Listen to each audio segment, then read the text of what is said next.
సహవాసం చేయకూడదు, ఎలాంటి వ్యక్తులతో సహవాసం చేయకూడదు. ఒకవేళ అలాంటి వ్యక్తులతో మనం సహవాసం చేయవలసి వస్తే ఏ విధంగా మనం దాన్ని జయించాలి అనే టాపిక్ మీద కొన్ని అంశాలు మనం నేర్చుకుంటూ ఉన్నాం. ఈ దినం మనం నేర్చుకునే టాపిక్ ఏంటంటే ఇంగ్లీష్లో కంట్రోలింగ్ స్పిరిట్స్ అంటారు. కంట్రోలింగ్ అంటే అదుపు చేసే మనుషులు. సైతాను ఎప్పుడు సైతాన్ లాగా డైరెక్ట్గా వచ్చి మనల్ని శోధించదండి. ఏమంటే అలా శోధిస్తుందా మనల్ని? సైతాన్ లాగా శోధించదు. దెయ్యాల్లాగా శోధించు. ఏమవుతాయి అవి? మనుషులు అంటే ఎవరైతే దానికి అనుకూలంగా ఉంటారో వారిలోనికి ఆ దురాత్మ వచ్చేస్తూ ఉంటుంది. వచ్చేసి మన జీవితాల్లో మనకేం కలుగు చేస్తూ ఉంటుంది? శోధన, శ్రమలు, బాధలు, హింసలు ఇవన్నీ మనకు ఎదురవుతూ ఉంటాయి. అయితే ఈ దినం మనం నేర్చుకునే రకరకాల మనుషులు, రకరకాల ఆత్మలు, మరి చాలా రకాల ఆత్మలు ఉన్నాయి. కొన్ని ఆత్మల గురించి మనం చెప్పుకున్నప్పుడు మొట్టమొదటగా ఈ దినం మనము నేర్చుకునే అంశం ఏంటంటే అదుపు చేసే దురాత్మలు. అంటే కొంతమందిలో ఈ యొక్క దురాత్మలు ప్రవేశిస్తాయి. ఎలాంటి దురాత్మలు అంటే వారు మనల్ని ఎప్పుడు కూడా అదుపు చేస్తూ ఉంటారనమాట. అదుపు చేయడం అంటే ఏంటండి? ఇప్పుడు ఆశిష్య ఉంది, అబీద. ఏం చేస్తూ ఉంటాం? అబీద అన్న వాళ్ళ మమ్మీ ఏం చేస్తుంది? అదుపు చేస్తూ ఉంటుంది, కంట్రోల్ చేస్తూ ఉంటుంది. బయటికి వెళ్తుంది, కంట్రోల్ చేస్తుంది. మరి పరిగెడుతూ ఉంటే కంట్రోల్ చేస్తూ ఉంటారు. ఎందుకు కంట్రోల్ చేస్తారు? వారి క్షేమము గురించి వారిని కంట్రోల్ చేస్తూ ఉంటాం, అదుపు చేస్తూ ఉంటాం. అలాగే కొంతమంది మరి ఈ కంట్రోలింగ్ స్పిరిట్స్లో అదుపు చేసే ఆత్మల్లో 2 రకాల ఆత్మలు ఉంటాయి. ఒకటి మంచి విధానంలో మనల్ని అదుపు చేయడం, రెండవది చెడ్డ విధానంలో మనలను అదుపు చేయడం. ఇప్పుడు మన కుటుంబంలో మన పిల్లలను మనందరికీ తెలుసు, ఎంత వయసు వచ్చినా పిల్లలకు చెప్తూ ఉంటాం, అలా చేయొద్దు, ఇలా చేయొద్దు అని. ఎందుకు చెప్తామండి? వారి క్షేమం గురించి మనం అదుపు చేస్తూ ఉంటాం. కానీ విశ్వాసులంగా మన జీవితాల్లో కొంతమంది మనల్ని అదుపు చేస్తూ ఉంటారు. అంటే మనం తీసుకోవాల్సిన నిర్ణయాలు ఎదుట వ్యక్తులే తీసేసుకుంటూ ఉంటారు. ఇప్పుడు ఏదైనా ఒక పెళ్ళికి బయలుదేరామనుకోండి, ఒకరి కోసం మనం ఎదురు చూస్తున్నాం. మరి ఎదురు చూసేసరికి ఈ లోపల మనం రెడీ అయిపోయాం. ముందు రోజు అనుకున్నారు ఇద్దరం కలిసి పెళ్ళికి వెళ్ళాలి అని. కానీ ఆ టైంలో వారు ఫోన్ చేసి ఏమన్నారు? ఇవాళ వెళ్ళడం నాకు ఇష్టం లేదు, అంటే అవకాశం లేక కాదు, నాకు ఇష్టం లేదు, వారి దగ్గరికి వెళ్ళడం నాకు ఇష్టం లేదు అని చెప్పారనుకోండి, నువ్వు మాని అని చెప్పారనుకోండి, మనం వినేసాం. అంటే దాని అర్థం ఏంటి? వాళ్ళ యొక్క అదుపులోనికి మనం వెళ్ళిపోయామని అర్థం. దేవుడు మనిషికి ఇచ్చిన గొప్ప లక్షణం ఏంటంటే స్వాతంత్రం అన్నమాట. అంటే దేవుడు మనల్ని ఎంపిక చేసుకునే స్వాతంత్రాన్ని మనకి ఇచ్చారు. మనం ఆదాము అవ్వల గురించి ధ్యానించుకున్నప్పుడు ఏదైనా తోటలో ప్రభువారు ఏం చెప్పారండి? నువ్వు ఈ తోటలోని చెట్లన్నీ కూడా మీరు తినండి, కానీ ఒక్క చెట్టు మాత్రం మీరు తినవద్దు అంటే ప్రభువు అక్కడ వారికి ఏమి ఇచ్చారు? ఎంపిక చేసుకునే అవకాశం. అంటే నువ్వు చేస్తావా, చెయ్యవా, నువ్వు తినకూడదు అంటే ఆ పండును అసలు ఆ చెట్టు ప్రభువారు అక్కడ ఉంచారు కదా. కానీ ప్రభువారు వాళ్ళకి ఏమి ఇచ్చారండి? స్వాతంత్రం ఇచ్చారు. నువ్వు ఎంపిక చేసుకో. అలాగే ఆ పండు తినేటప్పుడు దేవుడికి తెలియకుండా ఉంటుందంటారా? తెలుసు దేవునికి. కానీ ప్రభు నువ్వు అవ్వను పట్టుకొని నువ్వు తినడానికి వీల్లేదు అని చెప్పలేదు. ఆదాము దగ్గరికి వెళ్ళి పోనీ అవ్వ తినేసిందిలే నువ్వు తినొద్దని చెప్పలేదు. ఎందుకని? దేవుడు ఆ స్వాతంత్రం అనేది మనకి ఇచ్చారు కాబట్టి. ఇప్పటికీ కూడా మనం అనుకోవచ్చు, మనం అంటూ ఉంటాం చాలాసార్లు, మనం కంప్లైంట్ చేస్తూ ఉంటాం. ఏంటి కంప్లైంట్ అంటే, అతను మాట విని నేను పాడైపోయానండి, ఈమె మాట విని పాడైపోయానండి అనేది చాలా తప్పన్నమాట. ఎందుకంటే దేవుడు మనకి ఎంపిక చేసుకునే విధానం, మనకి అవకాశం మనకి ఇచ్చారు. అప్పుడు మన జ్ఞానం ఏమైంది, మన తెలివేమైంది? ఆయన చెప్పారు కాబట్టి నేను చేశానండి, ఆవిడ చెప్పింది కాబట్టి నేను చేశానండి. సో మన జీవితంలో ఇలాంటి నష్టాలు మనకి లేకుండా ఉండాలి అంటే దేవుడిచ్చిన స్వాతంత్రాన్ని మనం కాపాడుకోవాలి మొట్టమొదటిగా. రెండవదిగా మనం దేవుని యొక్క అదుపులో ఉండాలి. మనుషుల అదుపులో కాకుండా దేవుని యొక్క అదుపులో మనము ఉండాలి. సో ఇప్పుడు మనం ఒక ఎగ్జాంపుల్ చెప్పుకుందాం. మరి ఆదాము గారు పండు తిన్నారు అంటే కారణం ఎవరండి? అవ్వమ్మ గారు. ఏం చేశారు? ఆమె మొట్టమొదటిగా ఆమె పండు తిని అతన్ని అదుపు చేసింది. నువ్వు ఈ పండు తిను అని చెప్తే అతను ఏం చేశాడు? దేవుని యొక్క అదుపులో ఉండడం మానేసి ఏం చేశాడండి? అవ్వమ్మ గారి యొక్క అదుపులోనికి వచ్చేసాడు. అంటే భార్య భర్తలమైన, తల్లిదండ్రులము బిడ్డలమైన, ఎంత మనం క్లోజ్ ఫ్రెండ్స్ అయినప్పటికీ కూడా ఎవరి యొక్క అదుపులో ఉండాలండి? దేవుని యొక్క అదుపులో ఉండాలి. మరి అవ్వమ్మ గారు పండించినప్పుడు దావీదు గారు ఏం చేయాలి? ఆదాము గారు ఏం చేయాలి? ఆలోచించాలి కదా. ప్రభువారు నాకు చెప్పారు, ముట్టుకోవద్దన్నారు, తినొద్దని చెప్పారు, నేను ప్రభువు మాట వినాలి అనేది లేకుండా మధ్యలో వచ్చిన అవ్వమ్మ గారు మాట విన్నారు. అందుకే యోబు గ్రంథంలో ఆదాము గారి గురించి ఏముందండి? విశ్వాస ఘాతకుడు. ఆ మాట ఎవరిని అంటారండి? మరి మేలు పొందుకొని కృతజ్ఞత లేని వారిని ఆ మాట అంటారు. అంటే ప్రభువు ఆ మాట వ్రాయించారంటే దేవునికి ఎంత కోపం వచ్చిందంటారు? అంటే ఆదాముని నేను ఇంత ప్రేమించాను కదా, ఆదాముతో నేను ప్రతి దినము సహవాసం చేశాను కదా, అయినా కానీ మరి మధ్యలో వచ్చిన అవ్వమ్మ గారి మాట విని నా మాట వినలేదు అని దేవునికి ఏమొచ్చిందండి? కోపం వచ్చేసిందనమాట. అలాగే మనం కూడా ఏం చేస్తాం? మనల్ని పుట్టించిన తండ్రి, మనల్ని పెంచుతున్న తండ్రి, మనల్ని పోషిస్తున్న తండ్రి మాటను మనం వినకుండా మధ్యలో వచ్చిన భార్య మాటో, భర్త మాటో, బిడల మాటో, ఇరుగు పొరుగు వారి మాట వింటూ మనం ఏం చేస్తూ ఉన్నాం? అనేక నష్టాలు కొని తెచ్చుకుంటున్నాం. అంటే భార్య మాట వినకూడదు, భర్త మాట వినకూడదు, బిడల మాట వినకూడదని కాదు, ఏది వినాలో అదే వినాలి, ఏది వినకూడదో అది వినకూడదు. రెండవ ఎగ్జాంపుల్ మరి మనం చూస్తూ ఉన్నాం. మధ్యలో ఎవరున్నారండి? అక్కడ వాళ్ళిద్దరి మధ్యన ఎవరు వచ్చేసారు? వాళ్ళిద్దరి మధ్యన ఎవరున్నారండి? వెనకాల కనిపిస్తుంది కదా అందరికీ. ఏముంది అక్కడ? సర్పము వచ్చింది. అలాగే మన జీవితాల్లో భార్య భర్త మధ్యన కానీ, తల్లిదండ్రులు బిడ్డల మధ్యన కానీ, ఇద్దరు విశ్వాసుల మధ్యన కానీ ఎవరు ప్రవేశించకూడదు? సాతాను ప్రవేశించకూడదు. అందుకే ఆదాము గారు మరి తయారు చేయబడ్డాక ఫస్ట్ ఆదాము గారి కంటికి ఎవరు కనబడ్డారండి? ప్రభువారు కనబడ్డారు. సో ఆదాము ఉన్న చాలా కాలానికి అవ్వను తయారు చేశారు. అవ్వగారిని ప్రభు తయారు చేసిన తర్వాత అవ్వగారి కంటికి ఫస్ట్ ఎవరు కనబడ్డారండి? ప్రభువు కనబడ్డారు. అంతేగాని ఆదాము గారు కనబడలేదు. అంటే ఇక్కడ ప్రభు వాళ్ళకి ఏం నేర్పిస్తున్నారు? ఆదామా, నీ జీవితంలో మొదటి స్థానము దేవునిది. అవ్వమ్మ గారికి ఏం చెప్పారు? మొట్టమొదటిగా ఎవరిని చూశారు? ప్రభువుని చూచారు. తర్వాత ఈ అవ్వమ్మ గారిని తీసుకొని వెళ్ళి ఆదమ్మ గారి దగ్గరికి వెళ్ళారు. కాబట్టి మన జీవితంలో అందుకని భార్యనైనా, భర్తనైనా, బిడలనైనా, తల్లిదండ్రులనైనా దేవుని కంటే ఎక్కువగా ప్రేమిస్తే మనము ఆయనకు పాత్రులము కాము అని దేవుని యొక్క వాక్యం తెలియజేస్తుంది. కాబట్టి మన జీవితంలో దేవుని యొక్క అదుపులో ఉన్నప్పుడు మరి మంచిగా నడిపించే వారి యొక్క అదుపులో ఉంటూ ఉన్నామా, లేకపోతే చెడ్డగా నడిపించే వారి యొక్క అదుపులో మనం ఉంటున్నామా? సో రెండవ ఎగ్జాంపుల్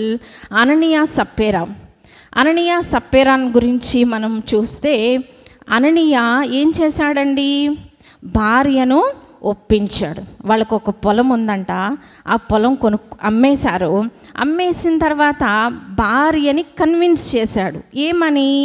నువ్వు అపోస్తలు అడిగినప్పుడు ఇంతకే అమ్మాము అని, అంటే ఒక 10 లక్షలకు అమ్మేశారు అనుకుందాం. వాళ్ళు ఏం చేశారట, 2 లక్షలు 5 లక్షలు దాచుకున్నారు. దాచుకుని మిగిలిన సొమ్ము అపోస్తలకి ఇచ్చారు. తను ఏమని చెప్పాడు భార్యకి, నువ్వు అడిగితే 8 లక్షలకే అమ్మామని చెప్పు అని చెప్పాడు భార్యకి. భార్య ఏం చేసింది, అలాగే చేద్దామండి అని ఏం చేసింది ఆమె, ఓకే అని ఇద్దరూ కలిసి అపోస్తలకు అబద్ధం చెప్పారు. కానీ చివరికి వచ్చిన ఫలితం ఏంటండి, మరణం. చూచారా, వెనకాల అపోస్తలు ఉన్నారు. వాళ్ళకి ఆ విషయం తెలియదు. కానీ వీళ్ళిద్దరు ఏం చేస్తూ ఉన్నారు, భర్త యొక్క అదుపులో భార్య, భార్య యొక్క అదుపులో భర్త. వాళ్ళిద్దరి మధ్యన ఎవరు ప్రవేశించారండి, సాతాను ప్రవేశించింది. సో మన జీవితంలో సాతాను ప్రవేశించకూడదు అంటే మన మధ్యన ఎవరు ఉండారండి, ప్రభువారు ఉండాలి. ప్రభువారు ఉండాలంటే ఆయన కొన్ని కండిషన్స్ ఉంటాయి. ఆయనకి ఇష్టము లేనివి మన జీవితంలో ఉంటే ఆయన ఏం చేస్తారు, మన నుంచి దాటి వెళ్ళిపోతూ ఉంటారు. అందుకే మరి ఆ ప్రభువా నన్ను విడిచిపోవద్దు అని ఎవరు ప్రార్థన చేశారండి, దావీదు గారు ప్రార్థన చేశారు. కాబట్టి మన జీవితంలో దేవుని యొక్క ఆత్మచేత నడిపించబడటం అనేది చాలా ప్రాముఖ్యం. అందుకే ఒక వాక్యం చదువుకుందామండి. రోమాపత్రిక 8వ అధ్యాయము, రోమాపత్రిక 8వ అధ్యాయము, పేజ్ నెంబర్ 138 అండి. రోమాపత్రిక 8వ అధ్యాయం 14వ వచనం. రోమాపత్రిక 8వ అధ్యాయం 14వ వచనం. దేవుని ఆత్మచేత ఎందరూ నడిపించబడుదురో వారందరూ దేవుని కుమారులై యుందురు. సో దేవుని ఆత్మచేత మనం నడిపించాలి పడబాలి కానీ సాతాను చేత, దురాత్మల చేత, మరి దేవుని యొక్క అదుపులో లేని వారి ఎడల మనం వారి నడిపింపు ప్రకారం వెళ్తూ ఉంటే మనం దేవుని కుమారులము అవ్వము. సో మన జీవితాల్లో మనము దేవుని ఆత్మచేత నింపబడి ఉంటే మన జీవితాల్లో ఏముంటుందండి, ఇశ్రాయేలీయులను దేవుడు ఎలా నడిపించారట, పగలు మేఘస్తంభము, రాత్రి అగ్ని స్తంభముగా నడిపించారు. మనము కూడా దేవుని ఆత్మచేత నింపబడి ఉన్నప్పుడు మనకి ప్రభు ఎలా ఉంటారండి, పగలు మేఘస్తంభము, రాత్రి అగ్ని స్తంభం. ప్రభువు వారు మనతో ఉన్నప్పుడు ఏ కీడు కూడా మన దగ్గరకు రాదు. కానీ మన జీవితాల్లో దేవుని ఆత్మచేత నింపబడకుండా మరి ఆ చెడ్డవాటితో మనం నింపుకుంటూ ఉంటే ఏముంటాయండి, ఏదర్ దేవుడన్నా ఉంటారు, లేకపోతే సైతానన్నా ఉంటూ ఉంటుంది. కాబట్టి మనం చూస్తూ ఉన్నాం, ఇదేంటండి, ఇది అగ్ని స్తంభము. ఇశ్రాయేలీయులకు వెలుగివ్వడానికి దేవుడు ఏమిచ్చారండి, అగ్ని స్తంభము. ఈ లోకమంతా చీకటితో నింపబడి ఉన్నది. ఈ చీకటి లోకంలో మనం ప్రయాణించాలంటే మనకి ఎవరు తోడు ఉండాలండి, ప్రభువారి యొక్క అగ్ని స్తంభం మనకు ఉండాలి. రెండవదిగా మనం చూద్దాము, మేఘ స్తంభాన్ని మనం చూద్దాం. మేఘ స్తంభం ఉంటే ఏమవుతుందండి, పగలు ఏమొస్తుందట, ఎండ దెబ్బ అయినను నీకు తగులదు. సో దేవుని యొక్క సన్నిధి మనకి తోడున్నప్పుడు మన జీవితాల్లో ప్రభు ఏం చేస్తారండి, నెమ్మది, సమాధానము, సంతోషాన్ని ప్రభువు దయచేస్తారు.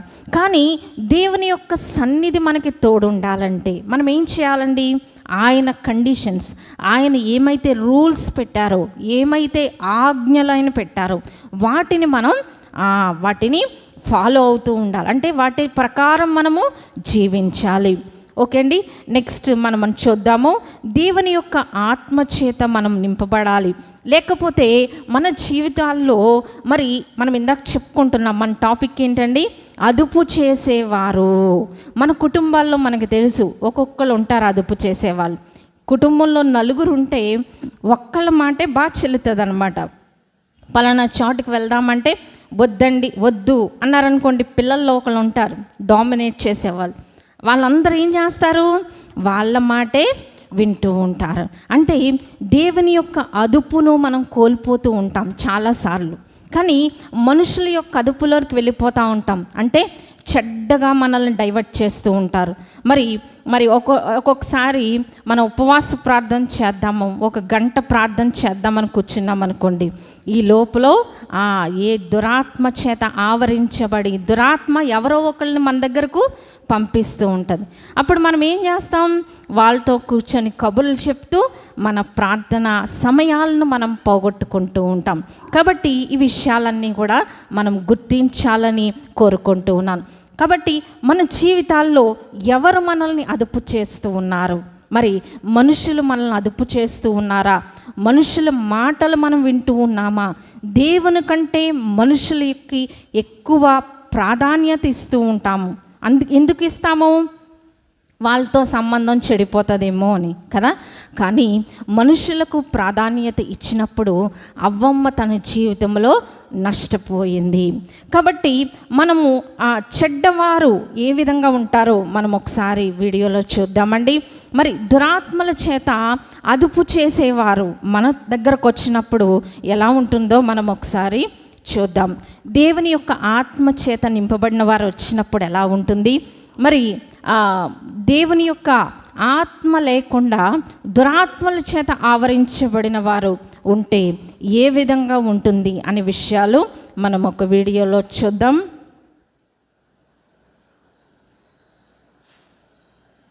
మరి ఇక్కడ మనం చూస్తూ ఉంటే ఇది ఎవరు చెప్పగలరండి?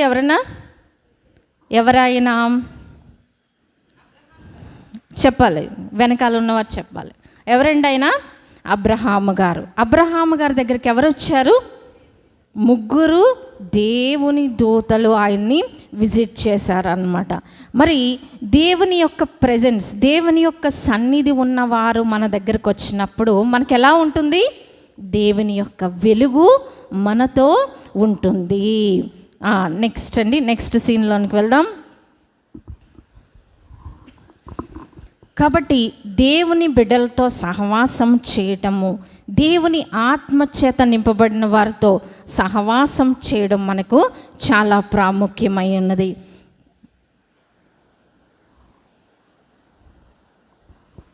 మరి ఈ వ్యక్తిని మనం చూస్తూ ఉన్నాం.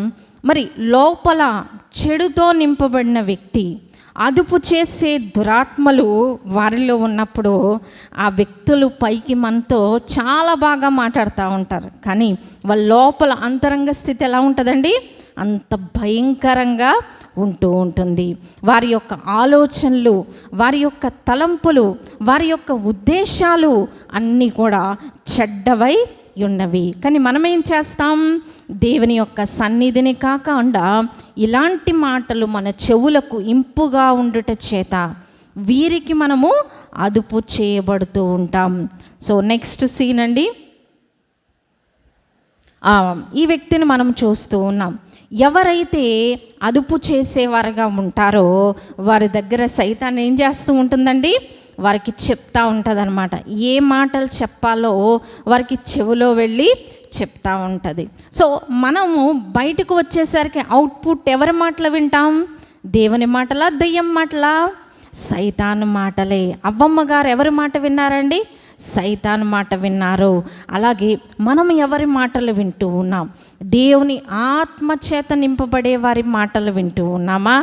దురాత్మలతో నింపబడుతున్న వారి మాటలు అంటే ఇండైరెక్ట్గా సైతాన్ ఏం చేస్తుంది?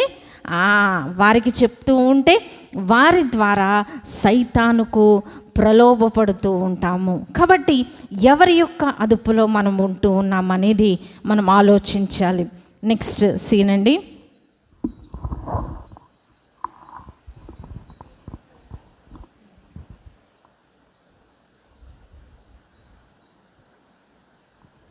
ఇక్కడ మనం చూసినప్పుడు ఎవరైతే మరి అదుపు చేసేవారిగా ఉంటారో వారితో ఏముంటుందండి?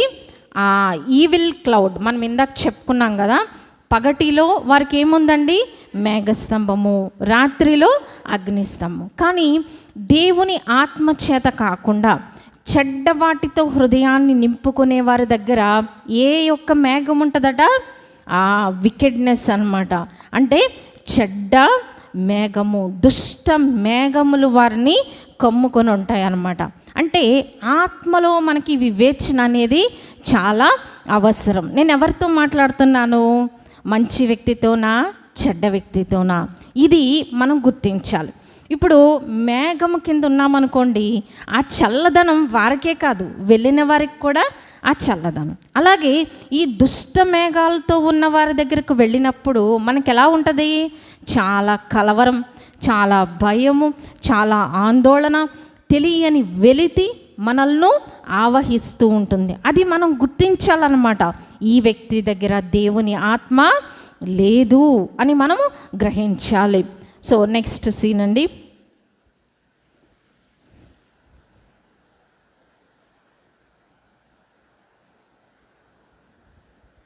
Next scene.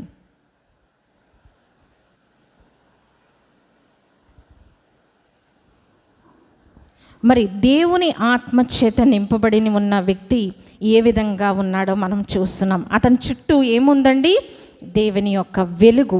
ఈ వెలుగు ఆ వ్యక్తికే కాదు, ఆ వ్యక్తి దగ్గరికి ఎవరు వచ్చారో వారిపైన కూడా ఈ వెలుగు యొక్క ప్రభావం ఉంటుంది. దేవుని యొక్క వెలుగు మనతో ఉన్నప్పుడు మనకు ఎలా ఉంటుందండి?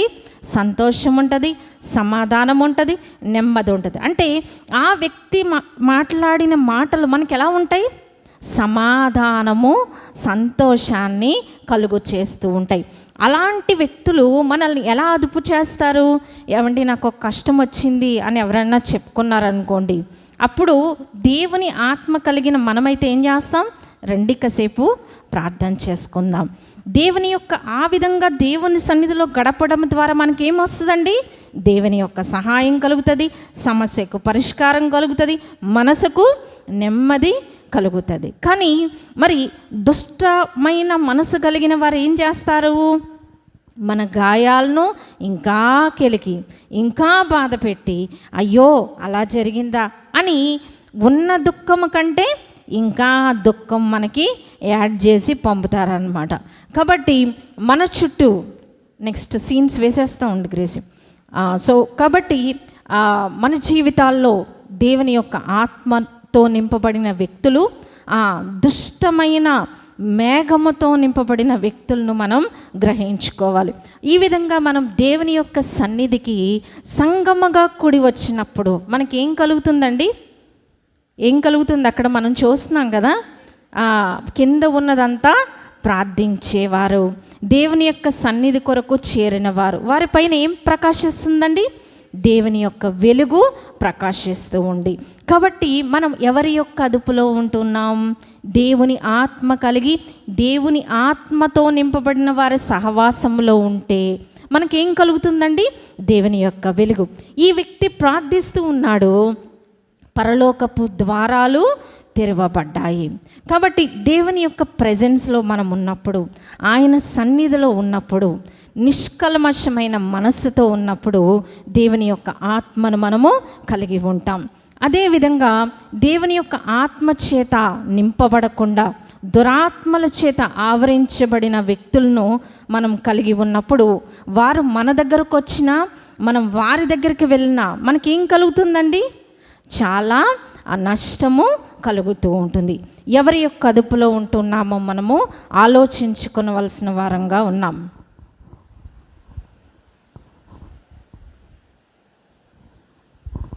మోషేను మనము చూస్తూ ఉన్నాం. మోషే ముఖము ఎలా ఉందండి? ప్రకాశిస్తూ ఉంది. ఆ వెలుగు ఎవరు చూడగలుగుతున్నారు? ఇశ్రాయేలీలందరూ కూడా చూడగలుగుతూ ఉన్నారు. మోషే గారు దేవుని యొక్క అదుపులో ఉన్నారు కాబట్టి ఆ వెలుగు, ఆ స్పర్శ అందరికీ కూడా తెలిసినట్లుగా మనం చూస్తూ ఉన్నాం. నెక్స్ట్ సీన్స్ గబగబా వేసే గ్రీస్.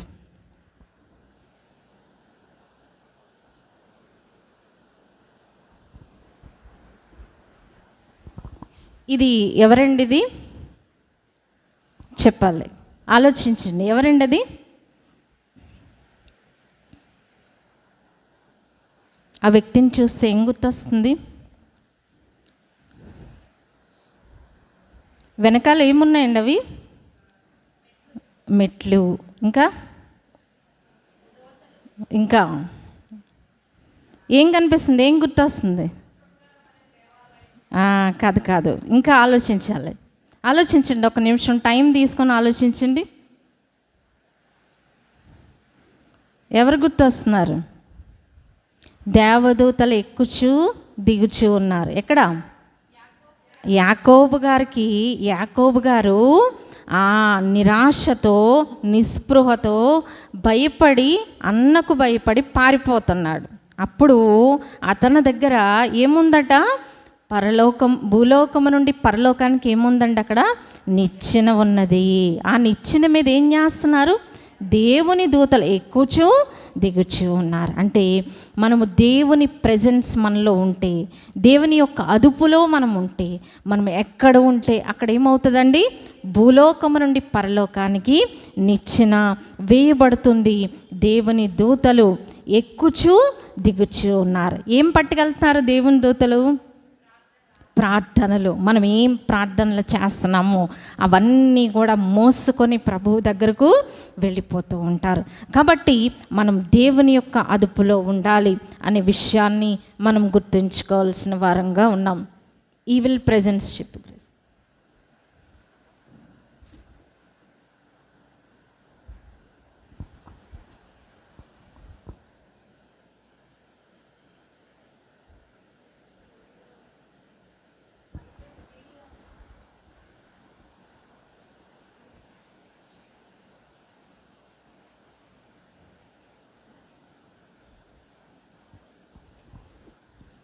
మరి దురాత్మల చేత ఆవరించబడిన వారు ఏ విధంగా వారి చుట్టూ దుష్టమైన సన్నిధి వారితో ఉంటూ ఉంటుంది.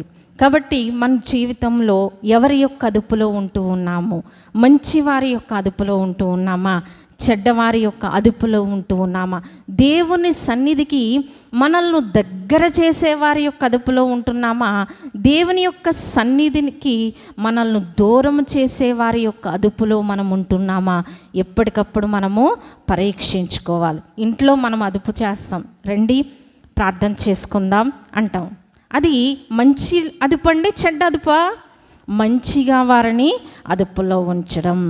సో నేను మరి అనేక సార్లు దేవుని సన్నిధికి దూరం చేయడానికి మనల్ని ప్రయత్నించేవారు ఉంటారు. దేవుని మాట వినకుండా చేసేవారు ఉంటారు. మరి సైతాన్ ఏం చేసిందండి?